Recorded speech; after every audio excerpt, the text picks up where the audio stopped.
చంద్రశేఖరరావు గారితో నేను చాలా సన్నిహితంగా పనిచేయడానికి కారణం ఏమిటి అంటే, ఆయన పార్టీ పెట్టకముందు దాదాపు ఒక 6-7 మాసాలు నాతో సుదీర్ఘంగా కూర్చొని చర్చలు చేశాడు.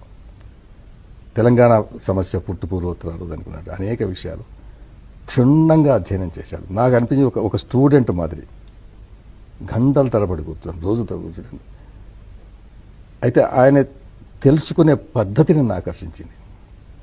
ఆయన చాలా క్రిటికల్గా ప్రతిదాన్ని ఇట్లా ఎందుకు కావద్దు, అట్లా ఎందుకు కావద్దు, ఇట్లా అవుతుంది, ప్రతిదాన్ని క్రిటికల్గా అంటే నాకు అనిపించింది ఈయనకు విషయ పరిజ్ఞానం ఉన్నది, దాన్ని ఇంకా సుదీర్ఘంగా చాలా లోతుగా అధ్యయనం చేసే కోరిక ఉండడంతో నేను చాలా ఇంప్రెస్ అయ్యాను ఆయనతో.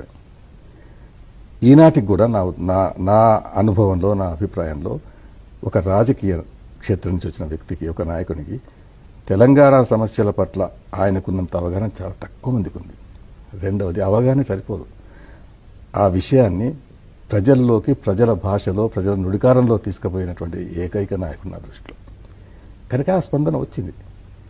కనుక చంద్రశేఖరరావు గారి వ్యక్తిత్వానికి 2 పార్శ్వాలు ఉన్నాయి నా దృష్టిలో. ఒకటి, తెలంగాణ సమస్యను అవగాహన చేసుకున్నటువంటి ఒక వ్యక్తిగా, చాలా చాలా విశిష్టమైన వ్యక్తిత్వం.